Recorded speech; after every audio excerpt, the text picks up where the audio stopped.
Good morning, good morning, good morning. Our topic this morning is Everything is Holy Now. Now, I am someone who does not particularly appreciate country music, and I don't particularly focus on Jesus and Moses when I do any kind of teaching or learning. But this is a wonderful song on which my title is based, and we'll have an opportunity to engage with that after the talk itself. So let's get started. But I want to start with a question, which is, here we are in the middle of December. There's a brand new year coming right up. How many of you are thinking ahead what you would like to create in 2013? Okay. What would you love to bring forth in the new year? So that 12 months from now, when we'll be in this sacred place, not this actual building. Okay, that's one of the things we're bringing forth as a congregation, is our new space. We can look back on this year at this time and say, wow, I am so happy that I tuned into that thing that I want to bring forth in the new year, and look, it's here. And it unfolded ever so much more quickly and easily than I ever dreamed. So that's what we're doing today, is really setting an intention and understanding how when we set a sacred intention and presence ourselves in it as sacred beings, then all the universe can possibly do is immediately align itself and say yes and propel us forward and continue to energize us with its truth. So we're going to look at this idea in three ways today. The first is setting a sacred intention. The second is acting on that sacred intention. And the third is nurturing the sacred intention. So I like things in parts. I like 3 keys, 5 keys, 7 secrets, odd numbers, things we can put into action. Application. Bobby's smiling. She loves application. So, all right, we're going to start with setting a sacred intention. How many of you set intentions pretty regularly? Okay, right. So how do you know whether your intention is sacred? How can you tell? Yeah, it has to be sacred. Now, we will set some intentions, and they will just light us up. They will turn us on and give us energy, and we're like, yeah, that one. And then sometimes they're a little more quiet, and that's okay too. But because our intentions themselves come out of the divine truth of us, there's nothing we can consider that's not already created at the level of infinite mind, which is sacred in itself. And so anything that comes out of that, which is everything, so then everything is holy, everything is sacred. In our textbook, The Science of Mind, our founder, Dr. Ernest Holmes, writes, the law of mind is our access to the original creative genius of the universe. The original creative genius of the universe, and has no intention for us other than the intention we give it. If most of our people are big-time readers, but even if you weren't, you could read that one paragraph in the whole textbook, and you have a roadmap for life right there. The original creative genius of the universe. That's God, Spirit, law, it's everything. And it has no intention for us except the intention we give it. So doesn't this mean that we could give it anything and it would say yes to it and deliver it to us? It would, right? I forgot I have slides today. We're moving up in the tech world. Here's our 3 parts. We'll move ahead from that in a second. Okay. So in the realm of our imagination is that special place where we deeply connect with spiritual wisdom, with the mind of God. Now, we're always in it, and we can never be disconnected from it. But you've had the experience, yes, of deliberately connecting, of going into the quiet, into your center. Okay, this is where we really deeply and deliberately connect. And in our imagination, we have the ability to allow images of the life we dream of living to show themselves to us, to project as though on a screen what life looks like. How many of you have that experience all the time? You have an idea and you see it in your minds. When I ask you, what would you love to bring forth in 2013? You have something immediately. You have an immediate answer. I would love to double my income or increase my health or attract my soulmate. or get a promotion at work, whatever it is, or find the job of my dreams, whatever it is. You have the idea, and you see something, don't you? You either see the thing or you see yourself doing the thing. Okay, good. So our imagination is very important. Where do you think those images come from? Are they random? No, okay. They come out of the universal wisdom. So those images in themselves are sacred, and we must treat them as such and really tap into them, allow them to play, as Maxwell Maltz says, in the theater of our mind, and see what's in store for us, because that way it comes way, way more alive. Now, those of you who are doing a lot of class work with me, regardless of whether it's an accredited class or not, you know that we don't just leave it there, do we? We don't take some time each day and play this little movie in our heads about how great life would be and then go on about our life. No, what is the next thing? We have to give it some structure. So the next thing is to write it down. Write it down. Now I want you to consider this claim I'm going to make for a moment. We know that every prayer treatment we give, whether we give it for ourselves or we work with a practitioner, and every thought, every idea is followed by a demonstration. Everything comes to fruition. Everything, always. It's the answer to the prayer is in the prayer itself. But I want you to consider for a moment that before it comes into form full-fledged that way, that we can immediately give it its first manifestation in form by writing it down. When that ink or graphite hits the paper or the words are on our screen or in one of our devices, that is the first manifestation in form of what we want to bring forth. You write it down. That is manifestation. It's a great start, okay? So write it down. And then you want to use that. Whatever you write down, if it's only an affirmation. I know a lot of people put affirmations on the bathroom mirror. I still do that. But if it just stays there and I'm only looking at it, 3 or 4 times a day or maybe once in the morning when I'm getting ready, it's not a very alive thing. So the idea is to use it like a prescription. 2, 3 times a day. 3 is ideal in the morning, in the middle of the day, and at night before we go to sleep. We want to be engaged with that. Here it is in form written down. We want to really grab onto that and be in it and be with it. That's what it means to understand that everything is holy now. Okay, if we're in church on a Sunday, and not so much this kind of center, because when we go out of here, we know that we take the teaching with us. But for me, at least in childhood, church was Sunday for an hour, and it was not, my favorite hour of the week, I got to tell you. Yeah. My favorite part was when Daddy gave me a quarter to put it in the basket. It's like, ooh, we're almost done now. Almost done. That's what freedom costs, 25 cents in the Catholic Church. So, and Emerson tells us, doesn't he, as Jay loves to say, church is what we do with ourselves 24/7, not just 1 hour on Sunday.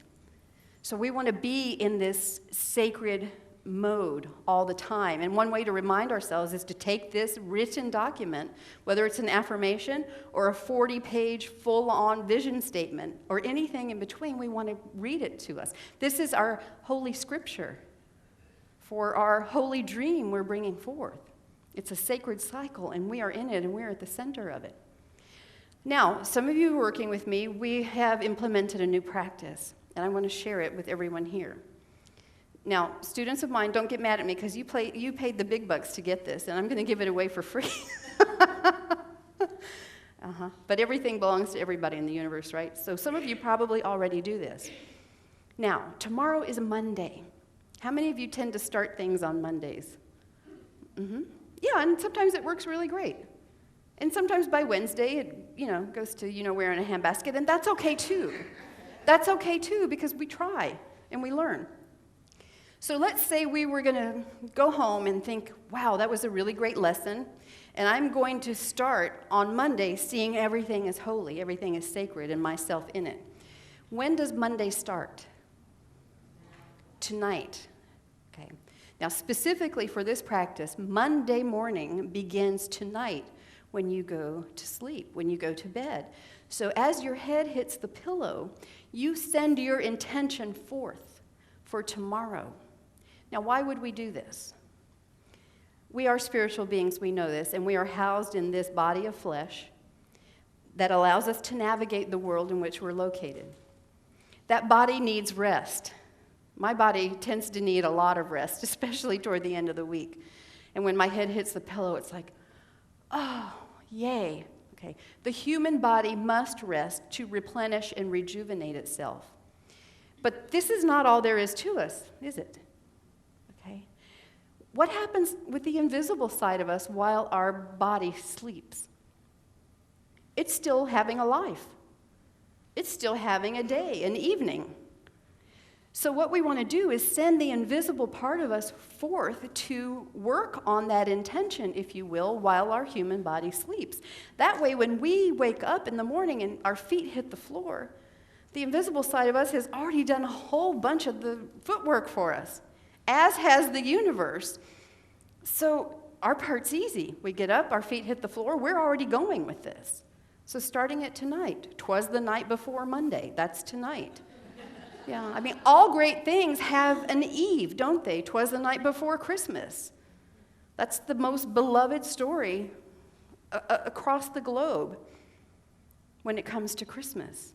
And it's not about Christmas Day at all, is it? It's about the night before. So let's set our intention tonight, knowing that the invisible side of us is already going ahead with this. And we wake up in the morning and we greet our day, and we're up here, we're already expanded. We're already increased, and everything is holy as we look around and see it. Okay, so let's look at our second step, which is acting on our intention.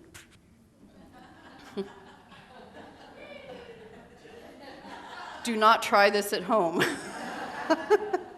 Actually, you know what? Do, absolutely. So we want to take some steps in that direction. You know, our feet hit the floor. That's a pretty good step in the morning, and I walk, as you know, to my espresso machine.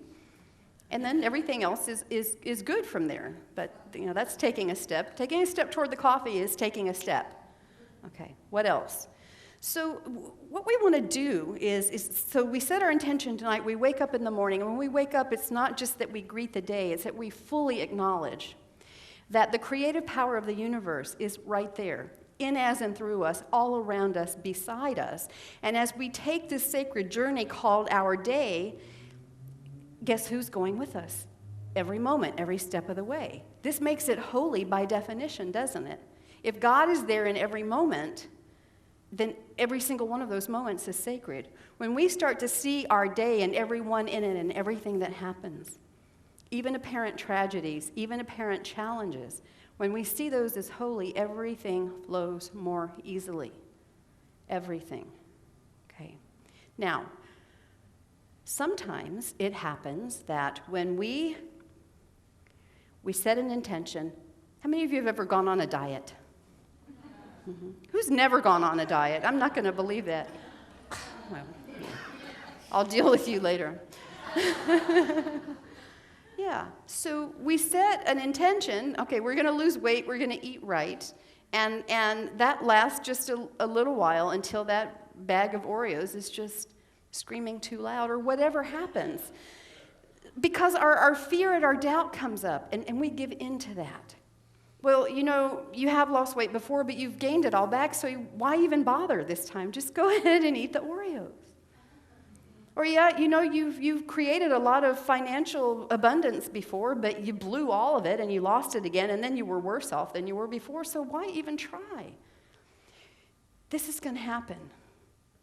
Now, to stand here and say that will never happen, I would be lying. And I don't mean to be negative, but I want us to, in our idea of approaching everything as sacred, learn some strategies for dealing with the things that come up.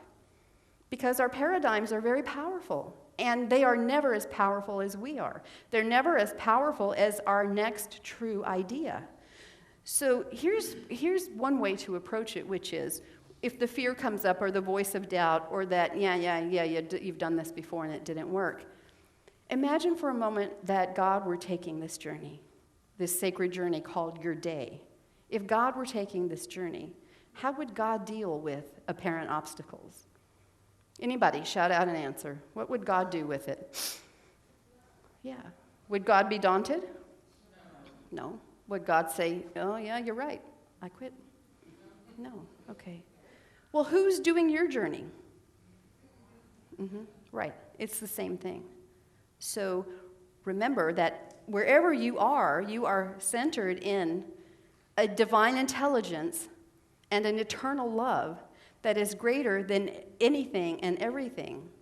And we can acknowledge our fear, we can acknowledge our doubt and say, you know what, you're welcome to walk beside me as I journey through my wonderful sacred day. You're not going to hold me back, and I'm not going to try to exterminate you, because why would I put my energy in that? So, here I go, and try to keep up. Try to keep up. Yeah. There's another thing we can do, which is look for the sacred message of truth in everything that happens. Now, sometimes we have grand opportunities to do that, like with what happened in Connecticut. And sometimes it's just a tiny obstacle, or a moment of frustration, or a moment of fear. But if everything in the universe is energy, and we know that it is, yes? We are, everyone else is, all of life, everything seen and unseen, and even rocks are energy, so everything that happens is energy. How we observe it is how it shows itself to us. So if we can look at a situation and even maybe in the quiet of our minds ask it, I know that I am infinitely powerful, and I hear you, fear or doubt or worry or history of so-called failure. So what is the message? If I am infinitely powerful and you don't stand a chance against my knowing of truth, what is the message? What is the sacred message you have to share with me? And then what is the sacred growth I will garner in the process? Everything is holy. There's nothing that cannot be holy. It may not look like it, but it is. It always is, because we live in a unified universe. That's why it's called a universe, yes? One and only one. Okay. So then the third approach in really acting on our sacred intention is to be a person of increase. How many of you are familiar with the idea of being a person of increase deliberately? Now, on some level, this means activating the law by giving, but that's only a tiny part of it. Being a person of increase means living as our full, holy, sacred self. So when we know, when our feet hit the floor in the morning after having set that intention at night, and a lot of that work is already done for us, we can wake up way up here on this energy frequency and know ourselves as God in action, which is everything. And see, I can't even talk about this to you without making myself bigger and taller and more expanded and increased, right?